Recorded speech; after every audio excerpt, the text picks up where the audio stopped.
ಈ ಈ ಪುಣ್ಯ ದಿನವನ್ನು ಪ್ರಧಾನಿ ಮೋದಿಯವರು ಆಯ್ಕೆ ಮಾಡಿಕೊಂಡಿರ್ತಕ್ಕಂಥದ್ದು ಯಾಕೆ, ಏನು, ಇದರ ವೈಶಿಷ್ಟ್ಯತೆ ಏನು, ಇದೆಲ್ಲದರ ಬಗ್ಗೆ ತಿಳ್ಕೊಳ್ಳೋದಕ್ಕೆ ಖ್ಯಾತ ಆಧ್ಯಾತ್ಮಿಕ ಚಿಂತಕರಾಗಿರ್ತಕ್ಕಂಥ ಕಮಲಾಕರ್ ಭಟ್ ಅವರು ನಮ್ಮ ಜೊತೆ ಸಂಪರ್ಕದಲ್ಲಿದ್ದಾರೆ.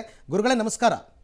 ನಮಸ್ಕಾರ ಗುರುಗಳೇ, ಇವತ್ತಿನ ದಿನ ಪ್ರಧಾನಿ ಮೋದಿಯವರು ಪುಣ್ಯ ಸ್ನಾನವನ್ನು ಮಾಡ್ತಾ ಇದ್ದಾರೆ ಮಹಾಕುಂಭಮೇಳದಲ್ಲಿ. ಇದೇ ದಿನವನ್ನು ಆಯ್ಕೆ ಮಾಡಿಕೊಂಡಿರೋದಕ್ಕೆ ಕಾರಣ ಏನು?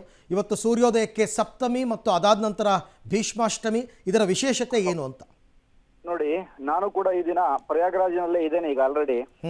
ನಾನು ಸಹಿತ ವಸಂತ ಪಂಚಮಿಯಿಂದ ಹಿಡಿದು ಇಲ್ಲಿ ತನಕ ಕೂಡ ಇಲ್ಲೇ ಸ್ನಾನಾದಿಗಳನ್ನು ಮಾಡಿದ್ದು. ಶಾಹಿ ಸ್ನಾನಗಳಲ್ಲಿ ವಿಶೇಷವಾಗಿರತಕ್ಕಂತಹ ಪಂಚಸ್ನಾನಗಳು ಅಂತ ಹೇಳುತ್ತೆ.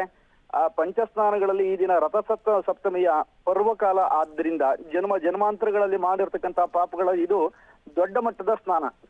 ಈ ಸ್ನಾನದ ನಂತರದಲ್ಲಿ ನಾಗಾ ಸಾಧುಗಳು ಉಳಿದಂತಹ ಸಾಧುಗಳೆಲ್ಲರೂ ಕೂಡ ತಮ್ಮ ತಮ್ಮ ಅಖಾಡಗಳನ್ನು ಹಗುರವಾಗಿ ಖಾಲಿ ಮಾಡಕ್ ಶುರು ಮಾಡ್ತಾರೆ. ಇದು ಮಹಾಸ್ನಾನ ಆಗಿರೋದ್ರಿಂದ.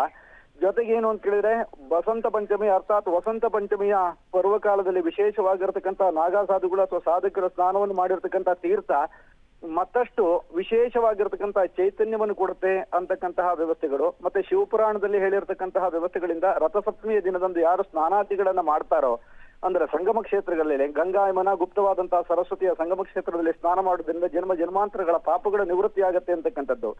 ಜೊತೆಗೆ ಭೀಷ್ಮಾಷ್ಟಮಿ ಏನು ಕೇಳಿ, ಭೀಷ್ಮ ಇಚ್ಛಾಮರಣಿ ಆಗಿದ್ದ. ಆದ್ರಿಂದ ಕೇವಲ ಬದುಕಿಗೆ ಮಾತ್ರವಲ್ಲದೆ ನಮ್ಮ ಅಂತ್ಯಕಾಲದಲ್ಲೂ ಕೂಡ ಯಾವುದೇ ರೀತಿಯಂತಹ ಸಮಸ್ಯೆಗಳು ಆಗಬಾರದು ಅಂತಕ್ಕಂತಹ ದೃಷ್ಟಿಯು ಕೂಡ ಈ ಭೀಷ್ಮಾಷ್ಟಮಿಯ ವಿಚಾರದಲ್ಲಿ ಹೇಳಿದೆ. ಹಾಗಾಗಿ ಇದೊಂದು ಅದ್ಭುತವಾದಂತಹ ಪರ್ವಕಾಲ. ಅಂದ್ರೆ ಸಪ್ತಮಿಯ ಈ ಶುಭ ದಿನದಂದು ವಿಶೇಷವಾಗಿ ಯಾರು ಸ್ನಾನವನ್ನು ಮಾಡ್ತಾರೋ ಅದರ ಜೊತೆಗೆ ಸಪ್ತಾಶ್ವವನ್ನ ಏರ್ತಕ್ಕಂತಹ ಸೂರ್ಯದೇವನ ಸಂಪೂರ್ಣವಂತ ಅನುಗ್ರಹದಿಂದಲೂ ಕೂಡ ನಮ್ಮ ಆರೋಗ್ಯದ ಮೇಲೂ ಕೂಡ ಚೇತರಿಕೆಯನ್ನು ಕೊಡುತ್ತೆ ಅಂತಕ್ಕಂಥ ದೃಷ್ಟಿಯಿಂದ ಈ ದಿನವನ್ನು ಆಯ್ಕೆ ಮಾಡಿದ್ದಾರೆ ಅಂತ ಅನ್ಕೋತೀನಿ. ಎಸ್, ಧನ್ಯವಾದ ಗುರುಗಳೇ, ಸಾಕಷ್ಟು ಮಾಹಿತಿ ಕೊಟ್ರಿ. Thank you. ಸೊ ಒಟ್ಟಾರೆ ಸಪ್ತಮಿ ಮತ್ತು ಅಷ್ಟಮಿ ಪುಣ್ಯ ಪರ್ವಕಾಲದಲ್ಲಿ ಪ್ರಧಾನಿ ಮೋದಿ ಅವರು ಇವತ್ತು ಪುಣ್ಯ ಸ್ನಾನವನ್ನು ಮಾಡ್ತಾ ಇರ್ತಕ್ಕಂಥದ್ದು ಇವತ್ತಿನ ವಿಶೇಷತೆ.